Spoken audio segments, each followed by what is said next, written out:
I was in the scrapyard the other day and I found one of those 9-bot ride-on scooter things.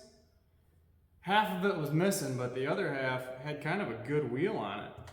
So I almost think I could probably make power out of this. Maybe even make kind of a sweet windmill. I don't know, let's give it a go. I got 3 wires on here. I think if I just grab 2 of them, I'd get my AC voltage. That's your feedback sensor, we don't care about that. Let's crunch it in there. Crunch it real good. Oh yeah. I'm gonna grab 2 of these guys. Okay.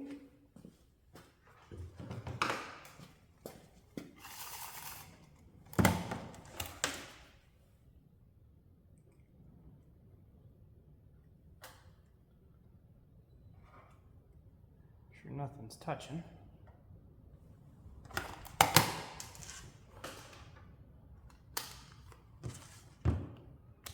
DC. This is going to be an AC output. We'll have to rectify it over to DC. That is, if this thing even works.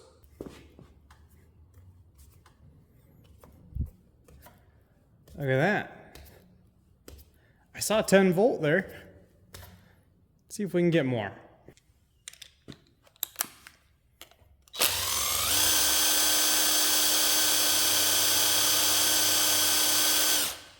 Okay, we need to go a little faster. So, bigger diameter socket.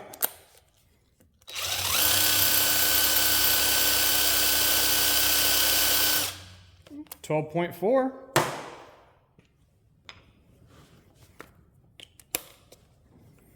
How about this one?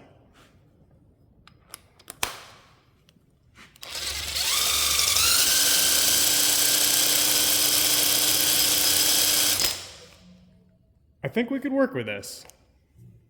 Let's see, just to show you there's nothing there in DC. Switch it over to DC.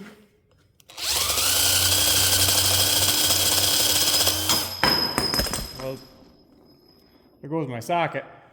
I saw like 7.6 or something like that millivolt. There's nothing there for DC. We gotta change it from AC over to DC. We want to charge batteries anyway. Now that we've made AC voltage, and we've at least proven we can do it, we need to convert that over to DC. This way we can charge batteries. I have 2 different ways to do that. One of them's better than the other, but I'm going to show you both. First one is one of these rectifiers. I got these offline. I think I got them on eBay. They're dirt cheap. I bought a whole pack of these things. I think there was like 12 of them in there for maybe like 10 bucks. These things are dirt cheap. So there's a positive and there's a negative. They're kind of diagonal to each other. Here's your AC input, AC input. So you just hook it up like so. So this is our AC input from our wheel here. For our DC, we grab diagonal to each other, like I said, here and here. And hook that up to our meter. Supposedly, this will make DC. So put your meter on to DC now. Remember, we didn't read anything before on DC. All right, millivolt right now. Let's spin it up with our big socket. There's 10.6 volts right there, DC. If I speed it up, there's 12, 13, 14. You could charge a battery perfect at 13 to 14 volts. That's typically where your car charges a battery, is 13, 14 volts. That's perfect. Now, you can see it's working like it should, but the problem is when this turbine really gets to spinning,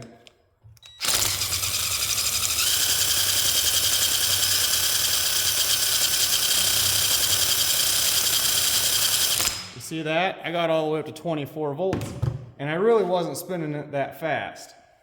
As for a battery, that's a death sentence. That's going to overcharge your batteries. You're going to cook them. You're going to kill them.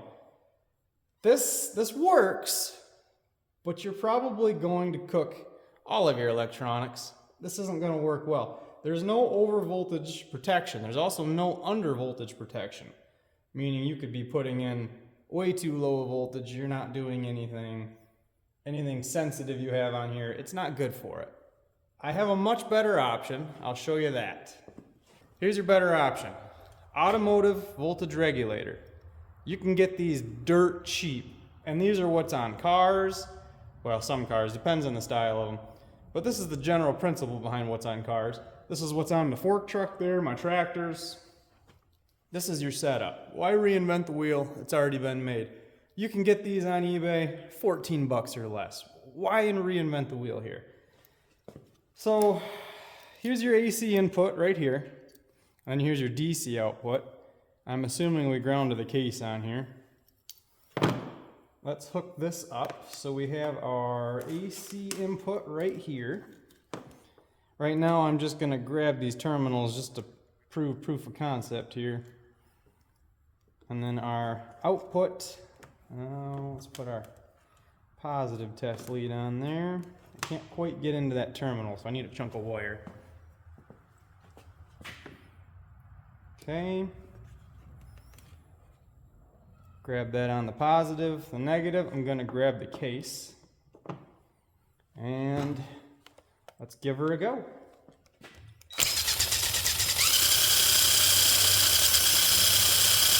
So 13.2, watch what happens when I just full throttle this thing. Okay. My socket flies off. But notice, it never came up over 13 volts. This thing is designed electronically to not let it go over voltage. It's designed for about 13 volts, maybe 14, and that's it. And then when it gets too low, it'll actually cut out and it won't give you anything. That's the beauty of one of these things right here. It's all of your protections built right into this cheap little package right here. So why not use something like that? I'm gonna pair that with this. Really, there's not too much to one of these. Let's finish this out.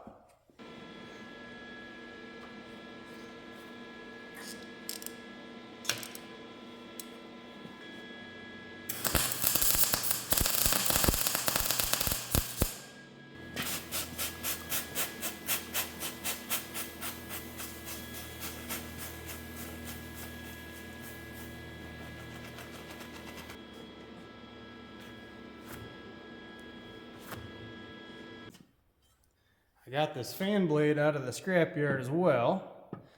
Now these wheels are run flats. They don't have air in them. So you can actually just center your blade on the wheel and just screw them right into the rubber.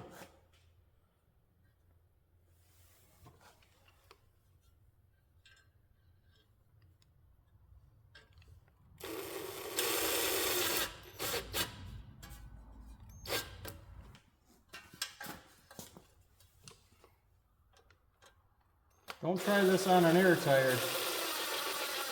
Your results are going to be different.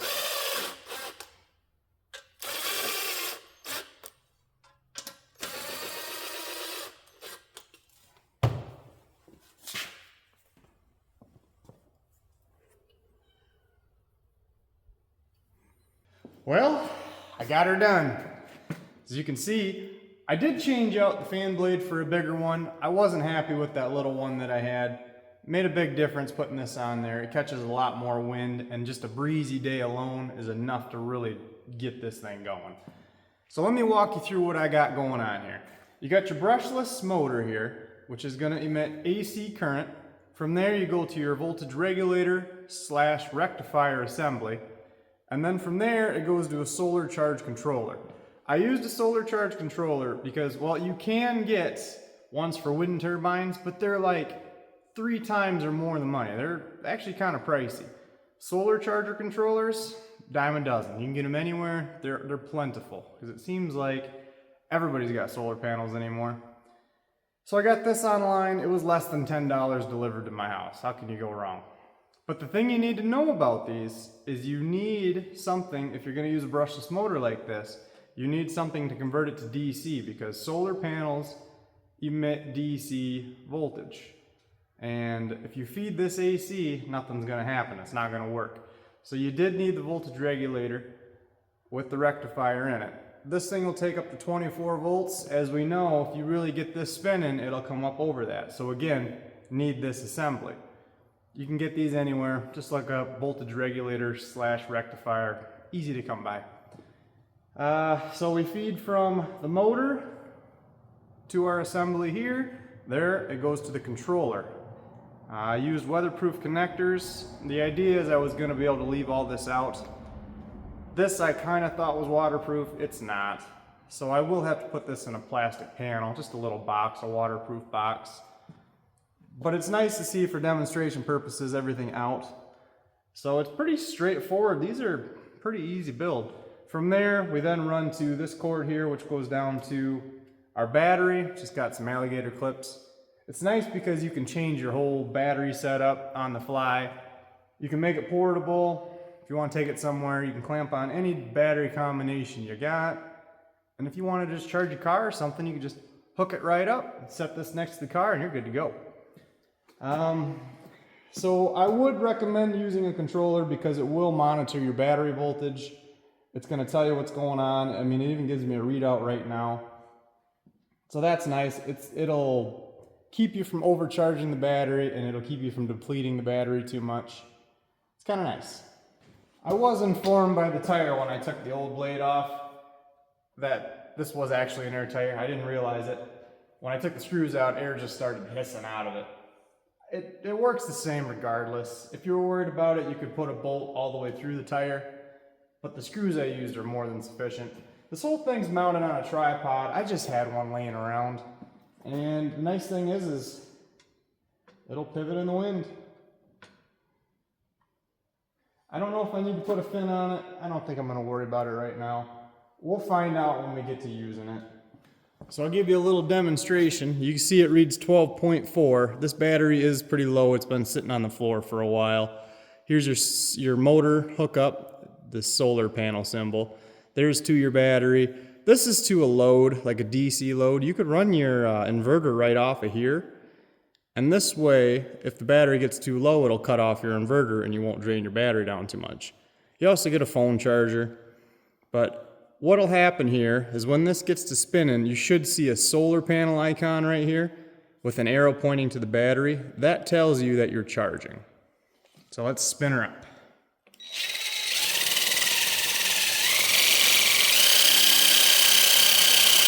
There you go. We are making power. And we're really not spinning all that fast. Like just a good breeze will do what that did. Pretty happy with it. It's a gentle breezy day and we are making power. Today you would not make much for solar, but we make plenty of wind. I really want to make something so when that battery's charged, it'll take that power and run it to like an energy tower thing where it starts lifting a load up this tower, and then when you have a call for power, it'll drop the load back down and spin up a flywheel that runs a generator. I think that'd be really cool. You wouldn't need a whole pile of batteries, and if you wanted to store more power, you would just put more weight on it. You know, you wouldn't have a whole lot of expensive batteries to go bad and freeze up and maintain. And I don't know, I think there's a lot of potential in something like that. So maybe I'll look at building something like that. But as you can see, she's getting her done.